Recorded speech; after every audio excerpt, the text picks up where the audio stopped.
The soft hum of a garbage truck broke the quiet of the early morning as the sun cast a golden glow over the sleepy suburban street. It was a typical day in the neighborhood. Birds chirped, sprinklers clicked on, and people moved about their routines. But for Sam, the garbage man who'd worked this route for years, today would be anything but ordinary. Sam loved his job, not just because it kept the streets clean, but because it allowed him to connect with people. Over time, he'd become a familiar face, exchanging friendly ways and warm smiles with the residents. He pulled up to the next house, the whirring of the truck's compactor blending with the quiet sounds of the morning. Sam hopped out of the cab with his usual energy, ready to grab the neatly tied trash bags waiting on the curb. As he tossed the bags into the truck, something caught his eye. A young girl, no older than 8 or 9, came sprinting toward him. Her little feet pounded against the pavement, her wild curls bouncing with each step. Sam's first thought was that she was just a curious kid, eager to see the garbage truck up close. It wasn't unusual. Kids often marveled at the big machinery. But as she got closer, he realized something was off. Her face was streaked with tears, and she clutched a small, warm stuffed animal tightly to her chest. "Hey there, sweetheart," Sam said gently, crouching down to her level as she reached him. "What's the matter? Are you okay?" The girl was breathing heavily, her little chest rising and falling as she struggled to get the words out. "I need help," she finally managed, her voice trembling. "Please, you have to help me." Sam's heart clenched. There was fear in her eyes, a kind of fear that didn't belong on a child's face. He placed a reassuring hand on her shoulder. "Of course, I'll help you. What's going on? Did you get lost?" She shook her head quickly, clutching her stuffed animal even tighter. "No, I saw something bad, and now they're coming." Sam frowned, his concern deepening. "Who's coming? What did you see?" Before she could answer, the sound of tires screeching echoed down the street. Sam turned his head sharply to see a black car speeding toward them, its windows tinted so dark he couldn't see who was inside. Instinctively, he stepped in front of the girl, shielding her with his body. The car slowed as it neared, crawling past them in a way that sent a chill down Sam's spine. The girl grabbed the back of his shirt, her tiny fingers trembling. Sam stared at the car, his protective instincts kicking into high gear. Whoever was inside seemed to be watching them, their intent unclear but unsettling. The car lingered for a moment longer before speeding off, its tires screeching again as it rounded the corner and disappeared from sight. Sam turned back to the girl, who was shaking like a leaf. "Who was that?" he asked, his voice calm but firm. "I don't know," she whispered, "but I think they saw me. I think they know." "Know what?" Sam pressed gently, trying to piece together the fragments of her story. The girl hesitated, glancing nervously down the street as if expecting the car to return at any moment. "I was walking home from school yesterday," she began, her voice barely above a whisper. "I took the shortcut through the alley, and I saw something in the dumpster. Something scary." Sam's stomach tightened. "What did you see?" The girl's lip quivered, and she hugged her stuffed animal closer. "A man," she said finally, her voice breaking. "He wasn't moving. There was blood." Sam's mind raced. 1,000 questions swirled in his head, but he knew he had to stay calm for her sake. "Did you tell anyone? Your parents? The police?" "I tried," she said, tears spilling over again. "But when I got home, those men in the car were there. They were talking to my mom and dad, and they looked so angry. I didn't say anything because I was scared. I hid in my room all night, and this morning, I ran out before they could see me." Sam felt a wave of protectiveness surge through him. This little girl was terrified, and she had every reason to be. Whatever she'd stumbled upon, it was serious enough to make grown men threaten her family. "It's going to be okay," Sam said, his voice steady and reassuring. "You are safe with me. We're going to figure this out together." He pulled out his phone, his hands steady despite the urgency of the situation. I'm calling the police. They'll know what to do. No, the girl cried, grabbing his arm. What if those men come back? What if they hurt my mom and dad? Sam hesitated, torn between the need to protect her and the reality that this situation was far beyond what he could handle alone. Before he could respond, another car turned onto the street, this one a police cruiser. Its lights weren't flashing, but the sight of it brought a flicker of hope to Sam. Look, he said, pointing. The police are already here. They'll help us. The girl looked up, her tear-streaked face full of uncertainty. You promise? I promise, Sam said firmly. The cruiser pulled up next to them, and a uniformed officer stepped out. Sam recognized him as Officer Daniels, a friendly face who often patrolled the neighborhood. Morning, Sam, Daniels said, his tone light but curious. Everything all right here? Sam stood, keeping the girl close by his side. Not exactly. I think we've got a serious problem. As he quickly explained what the girl had told him, Daniel's expression shifted from casual to grave. He glanced at the girl, his voice gentle as he asked her a few questions. She nodded timidly, her answers short but enough to confirm the seriousness of the situation. We need to get her somewhere safe, Daniel said, pulling out his radio. And I'm calling this in. If what she's saying is true, we've got a crime scene to secure, and possibly some dangerous individuals to track down. Within minutes, more police cars arrived, their lights flashing and casting an eerie glow over the once quiet street. Neighbors began peeking out from behind curtains and stepping onto their porches, their curiosity piqued by the sudden commotion. As officers worked to secure the area and gather information, Sam stayed by the girl's side, offering her comfort and reassurance. He didn't know how this would end, but he knew one thing for certain: he wouldn't let anything happen to her. The street buzzed with activity as the police prepared to investigate the alley where the girl had made her chilling discovery. But as the morning unfolded, it became clear that this was only the beginning. The shadows of danger loomed large, and the truth behind what the girl had seen would unravel secrets that no one on this quiet street was prepared for. The street buzzed with activity as officers coordinated their efforts. The sound of radios crackling and voices exchanging urgent commands filled the air. Sam stood near the girl, who clung to him like a lifeline. She hadn't let go of his hand since the moment the police arrived. Her eyes darted nervously from person to person, her grip tightening every time someone spoke too loudly or moved too quickly. Officer Daniels knelt down beside her again, his voice steady and calm. "What's your name, sweetheart?" he asked, trying to establish trust. "Leela," she replied quietly, her voice almost a whisper. "All right, Leela," Daniels said with a small smile. "You're very brave for coming forward. Can you tell me a little more about what happened? Anything you remember could help us a lot." Leela hesitated, glancing up at Sam for reassurance.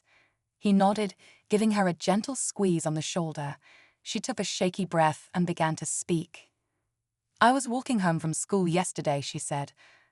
"I always take the alley behind the bakery because it's faster, and I saw the dumpster lid was open. There was a shoe sticking out." Daniel's expression remained neutral, but Sam could see the tension in the officer's jaw. Lila continued, her voice trembling as the memory came rushing back. "I got closer, and that's when I saw him. He wasn't moving, and there was blood. A lot of blood." She paused, swallowing hard. "I didn't know what to do. I ran straight home, but when I got there, those men were already at my house. They were talking to my mom and dad, and they looked so angry. I hid upstairs because I was scared they'd see me." Daniels nodded, his expression softening. "You did the right thing by coming to us, Leela. We're going to make sure you and your family are safe." As Daniels rose to his feet, he motioned for one of his colleagues to approach. "Take her to the station," he instructed quietly. "Get her something to eat, and see if we can locate her parents. We need to know what's going on at that house." The officer nodded and gently led Leela toward one of the police cars. She looked back at Sam, her eyes filled with uncertainty. "Will you come with me?" she asked. Sam hesitated, glancing at Daniels. "It's okay," Daniels said. "You've already done a lot. We'll take care of her from here." Sam crouched down to meet Leela's gaze. "You're in good hands now," he said, his voice full of warmth. "They'll take care of you, I promise." Reluctantly, Leila nodded and allowed the officer to guide her into the car. As the door closed behind her, Sam felt a pang of worry. He hoped she would be all right, but something about the situation didn't sit right with him. Daniels turned back to Sam, his expression serious. "Thanks for stepping in, Sam. If she hadn't found someone she trusted, this could have gone very differently." "Do you believe her?" Sam asked, his voice low. Daniels hesitated, glancing toward the alley. "I do," he said finally. "But we need to confirm what she saw, and if those men she mentioned are involved, this could be bigger than we realize." Sam nodded, his unease growing. He'd always thought of his neighborhood as a safe, quiet place. The idea that something so dark could happen here felt almost surreal.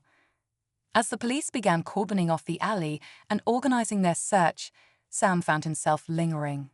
He couldn't shake the feeling that he should do more, that somehow he was already too involved to walk away. He watched as officers disappeared into the narrow passage, their flashlights cutting through the shadows.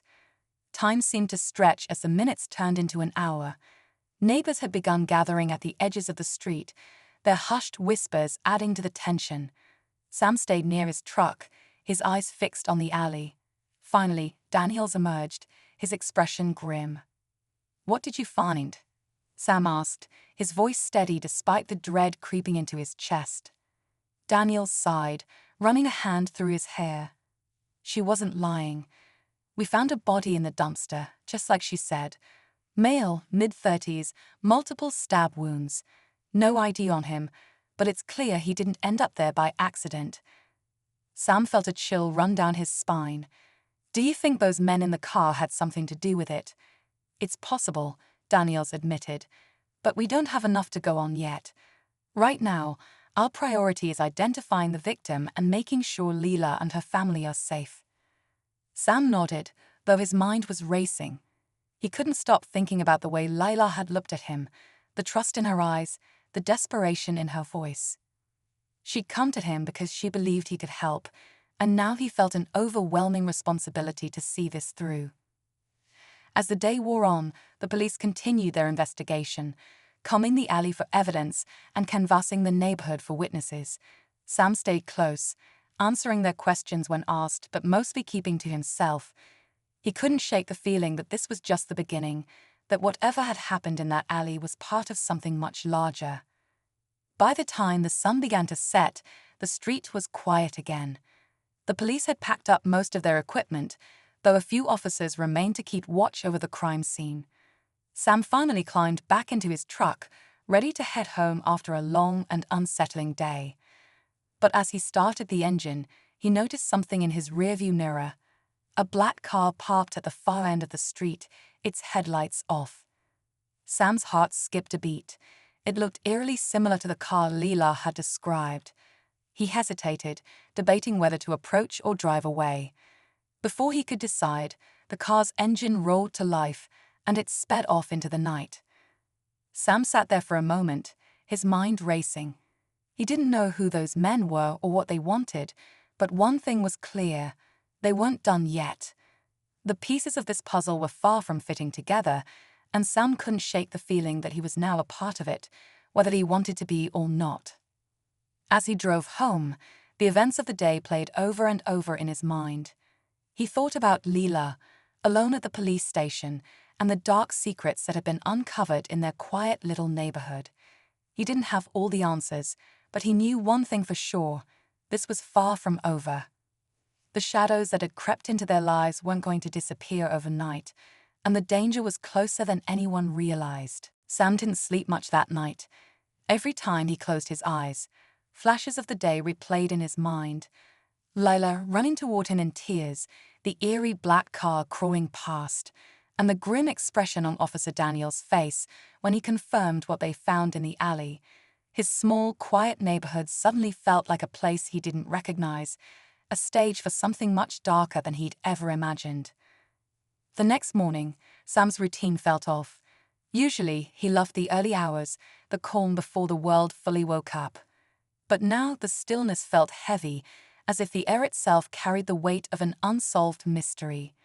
He went about his garbage route mechanically, his thoughts elsewhere. Every passerby seemed suspicious, every parked car a potential threat. He couldn't help but wonder if the men in the black car were watching him, just as they'd been watching Layla. By mid-morning, Sam was back on Leela's street. The crime scene tape still fluttered in the breeze, cordoning off the alley. An officer stood guard, nodding at Sam as he drove by. Sam considered stopping to ask for updates, but decided against it. He wasn't sure he wanted to know. Instead, he focused on his work, hoping the monotony would quiet his racing thoughts. As he approached the next house, he saw a woman standing by the curb. Her arms were crossed tightly over her chest, and her face was pale. Sam recognized her as Leela's mother. He pulled the truck to a stop and stepped out, his heart sinking as he approached her. "Mrs. Harper," he said gently. "How's Leela? Is she okay?" Mrs. Harper nodded, though her expression was strained.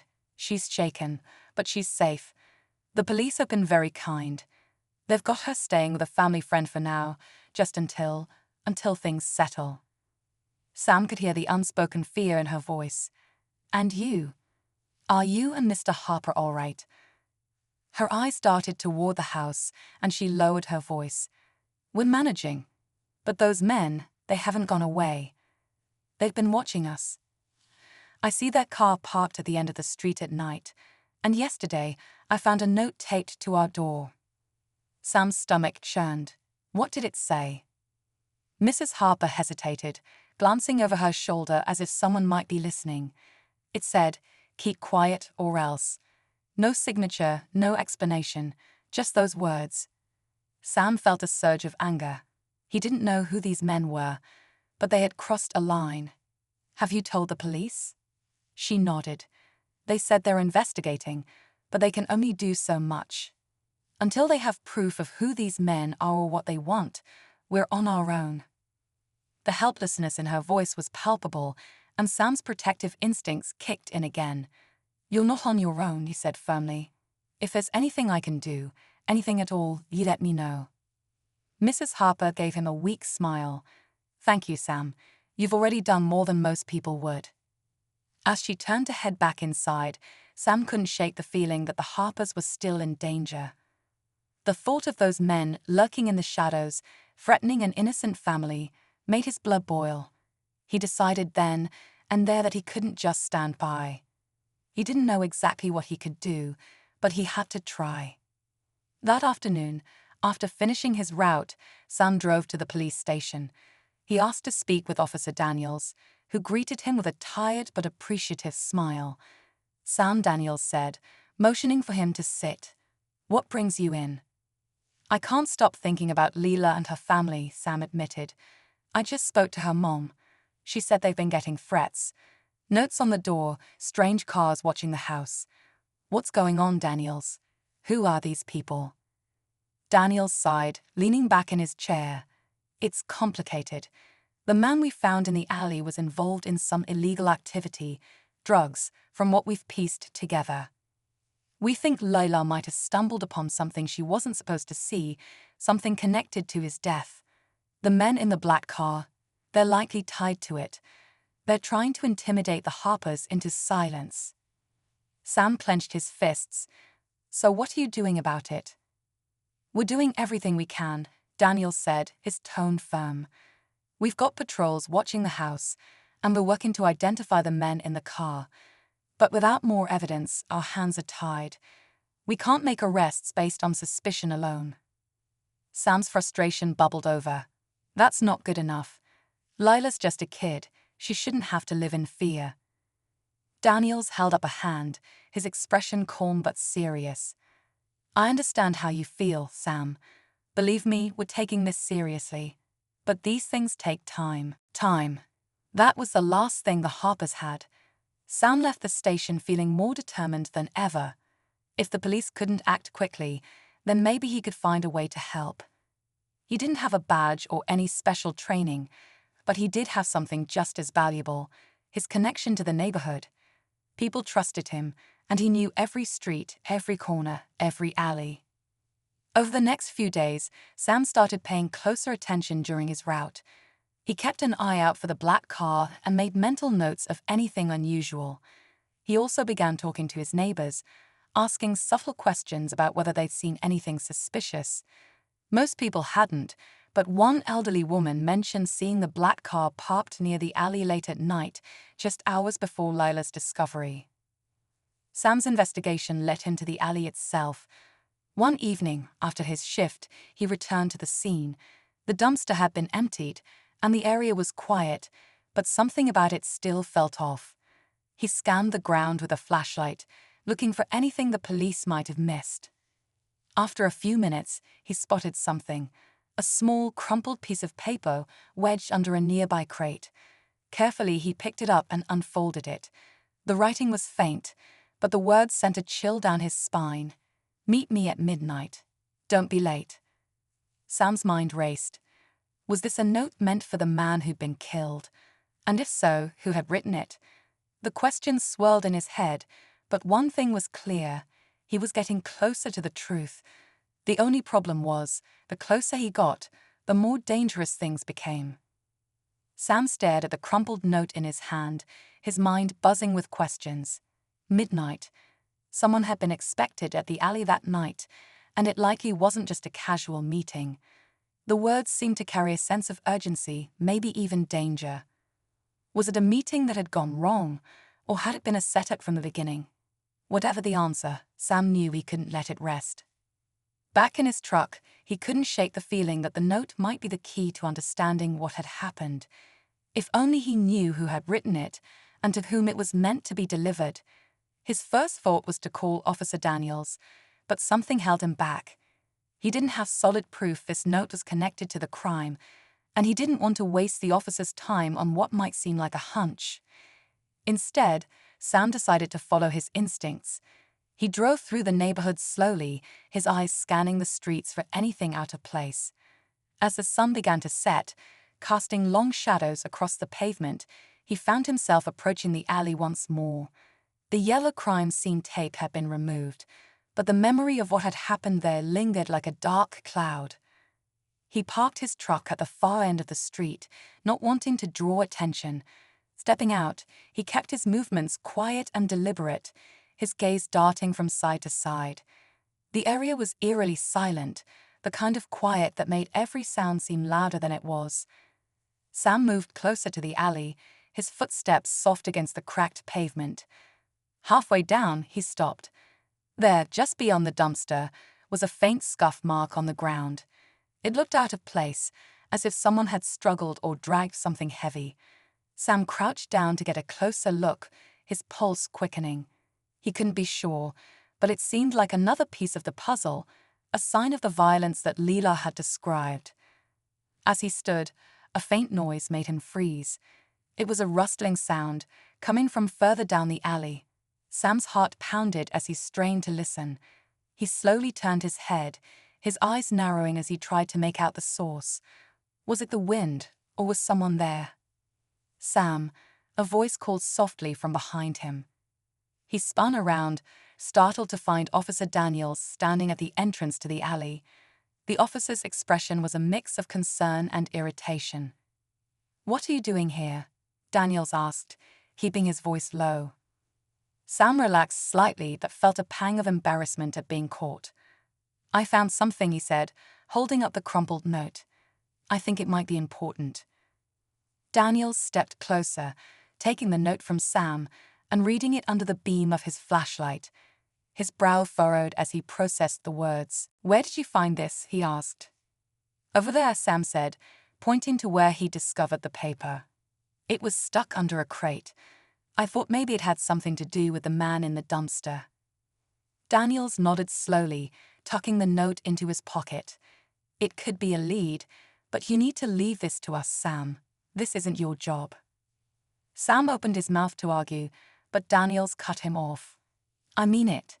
You've already helped a lot, but if these men find out you're poking around, they won't hesitate to come after you too. Let us handle it. Reluctantly, Sam agreed.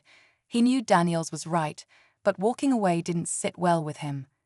As he left the alley and headed back to his truck, he couldn't shake the feeling that things were escalating. The next day, Sam went about his route as usual, though his thoughts were far from his work. He kept an eye on the neighborhood, watching for any sign of the black car or the men Leela had described.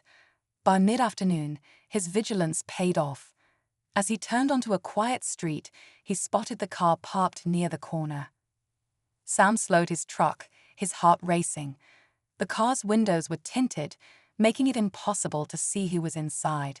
He debated what to do. Should he call Daniels? Confront the men? Neither option seemed ideal. Instead, he decided to park his truck a few houses down and wait, hoping to catch a glimpse of the occupants. Minutes stretched into what felt like hours. Just as Sam was beginning to think he'd wasted his time, the driver's door opened. A tall, broad-shouldered man stepped out, his movements deliberate and confident. He was followed by a second man, shorter but just as intimidating. They glanced around before heading toward one of the houses. Sam recognized the house immediately. It belonged to the Harpers. His stomach dropped as he realized what was happening. The men were going after Leela's family. Without thinking, Sam grabbed his phone and dialed Daniels. The officer answered on the second ring. "Daniels, it's Sam," he said urgently. "The black car. The men just went into the Harper's house. You need to get here now." "Stay where you are," Daniels instructed. "We're on our way." Sam hung up, but staying put felt impossible. He watched the house intently, his mind racing. What were they doing in there? Were Lila's parents safe? Before long, he saw movement at the front door. The two men emerged, their expressions tense. One of them glanced over his shoulder, as if checking for witnesses, before they got back into the car and sped off. Moments later, police sirens echoed in the distance. Sam stepped out of his truck, waving Daniels down as the officer's car pulled up.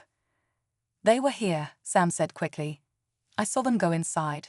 I think they left just before you got here." Daniels nodded, signaling for his team to secure the house. Sam watched anxiously as the officers entered, his heart pounding in his chest. When Daniels emerged a few minutes later, his expression was grim. "They're gone," he said. "The Harpers aren't here." Sam felt a cold wave of fear wash over him. "What do you mean gone? Where are they?" Daniels shook his head. "We don't know, but we'll find them." The tension in the air was palpable as Sam realized the stakes had just been raised. The Harpers were missing, and the men in the black car were still out there. The pieces of the puzzle were falling into place, but the picture they formed was darker and more dangerous than anyone had anticipated. Sam stood frozen in the driveway, trying to process Officer Daniels' words. The Harpers were gone, their house eerily silent as officers searched for clues. It didn't make sense. Just yesterday, Mrs. Harper had seemed cautious, but not desperate enough to flee. And if they hadn't left on their own, the alternative was far worse. The sound of a police radio crackled nearby, breaking Sam's thoughts. Daniels was giving instructions to his team, his voice steady but clipped. "Check the neighbors for cameras. We need footage from the last 24 hours. And get forensics in here now. Anything they left behind might tell us what happened." Sam's mind raced. The Harpers wouldn't have just disappeared without reaching out for help. Could Lila's mom have left a clue? A note? A message hidden somewhere? He thought back to their conversation at the curb. She'd mentioned the threatening note on the door, and her fear had been palpable. Had the men in the black car come back to make good on their threats? As the officers worked, Sam spotted something glinting in the grass near the sidewalk. He knelt down and picked it up. A silver bracelet, delicate and familiar. It belonged to Leela. He remembered her wearing it the day she'd run to him in tears. The clasp was broken, as if it had been ripped off in a struggle. He held the bracelet up as Daniels approached. "I found this," Sam said. "It's Leela's.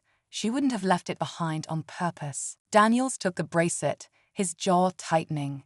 This changes things. If they left in a hurry, or were taken, We're dealing with a whole different situation."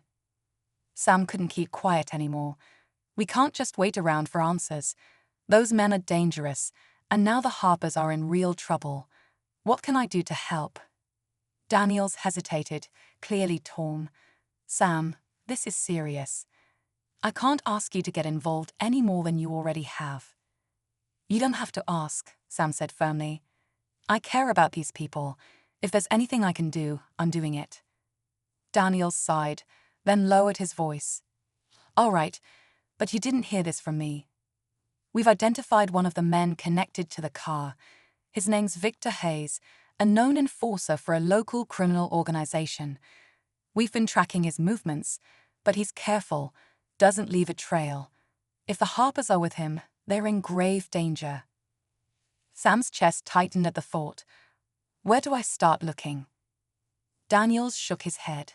"That's the problem. Victor operates out of different locations. Warehouses, abandoned buildings, places where he can disappear if things go south. We're working on leads, but it's a needle in a haystack." Sam nodded, determination hardening his resolve. He knew the streets better than most and had connections with people who might have seen something. If anyone could pick up a trail, it was him. Later that evening, Sam started asking around, visiting diners, gas stations, and corner stores where locals gathered. At first, no one seemed to know anything, but as he pressed on, he encountered an old acquaintance, Joe, who worked as a night security guard at an industrial complex. Joe leaned against the counter of a small convenience store, his eyes narrowing as Sam described the black car and its occupants. "Funny you mention that," Joe said, scratching his chin. "I saw a car like that parked near one of the empty warehouses a few nights ago. Thought it was odd, but I didn't think much of it at the time." "Which warehouse?" Sam asked urgently. "Second one on Maple Street," Joe said. "It's been abandoned for years. You think something's going on there?" "Maybe," Sam said, already planning his next move. "Thanks, Joe. You might have just helped more than you know." By the time Sam arrived at the warehouse, it was well past midnight. The area was dark and desolate, the kind of place where people went to stay hidden. He parked his truck a block away and approached on foot, his heart pounding with every step. The warehouse loomed ahead, its broken windows and peeling paint giving it an ominous feel. Sam crept closer, staying in the shadows. As he rounded the corner, he spotted the black car parked near a side entrance. His pulse quickened. This was it. He reached for his phone to call Daniels, but stopped when he heard muffled voices coming from inside. Moving carefully, he peered through a crack in the boarded-up window. Inside, he saw Victor Hayes and his accomplice standing near a group of chairs. In one of the chairs sat Mrs. Harper, her hands bound but her posture defiant. Sam's heart sank. There was no sign of Mr. Harper or Leela, but Mrs. Harper's presence confirmed his worst fears. She was a hostage, and Victor wasn't the kind of man to let his captives go easily. As Sam backed away, planning his next move, his foot landed on a loose piece of gravel. The crunching sound seemed deafening in the stillness. He froze, holding his breath as the voices inside went silent. Moments later, the side door swung open, and Victor stepped out, his eyes scanning the darkness. Sam ducked behind a stack of crates, his mind racing. He needed to act fast, but he couldn't take on Victor and his accomplice alone. As he reached for his phone to call for backup, he noticed something unexpected: a second car pulling up to the warehouse. The headlights illuminated the scene briefly before shutting off. A man stepped out of the car, his suit sharp and his demeanor commanding. Sam didn't recognize him, but the way Victor greeted him made it clear he was someone important. The conversation that followed was tense, the men speaking in low, urgent tones. Sam strained to hear but caught only fragments, something about delivery, a loose end, and the girl. His stomach churned. They were talking about Leela. Sam's heart raced as he crouched behind the crates, trying to make sense of what he'd just heard.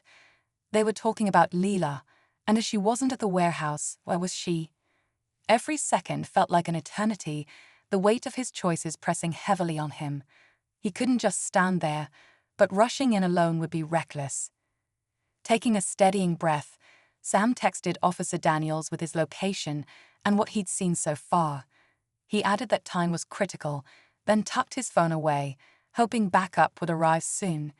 In the meantime, he needed a way to buy time for Mrs. Harper and figure out where Leela and Mr. Harper were. The voices outside the warehouse were growing louder.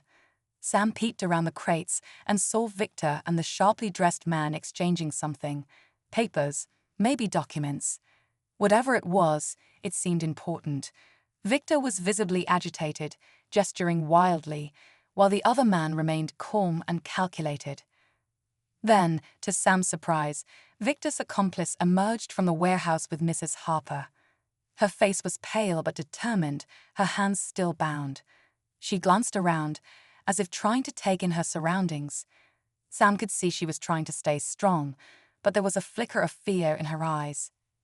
Victor barked something Sam couldn't quite make out, but it sent a chill down his spine. The man in the suit nodded, then motioned for the accomplice to bring Mrs. Harper closer to the cars.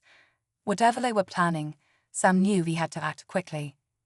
Drawing on every ounce of courage, Sam grabbed a loose piece of metal from the ground and hurled it toward the far end of the alley.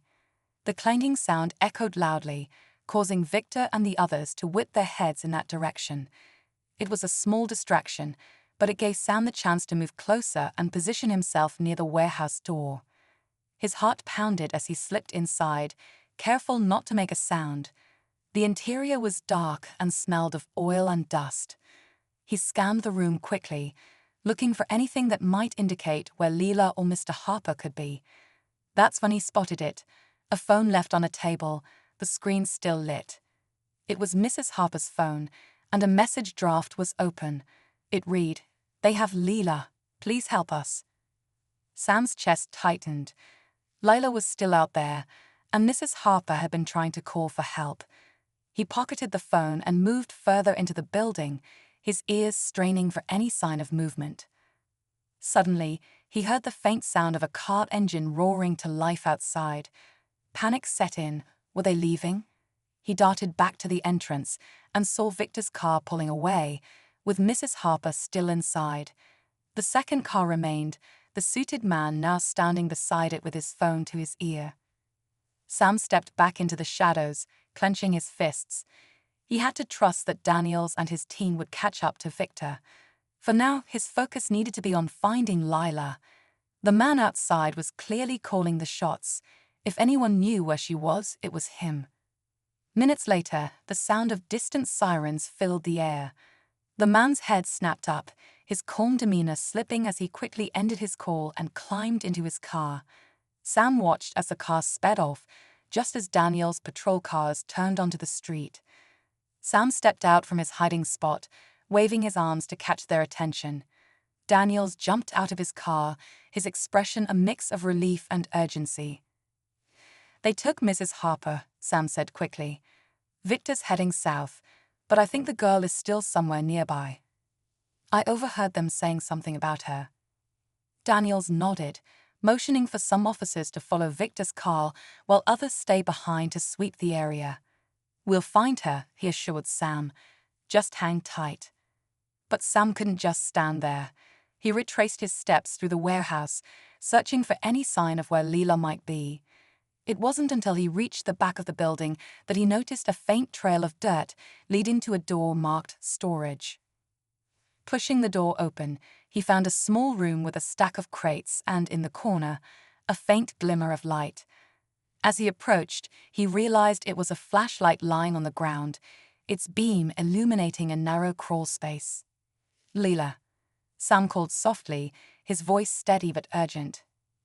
There was a pause, then a small, trembling voice answered Sam. Relief flooded through him. "It's me. Are you okay?" I think so," she said, her voice breaking. "I'm scared."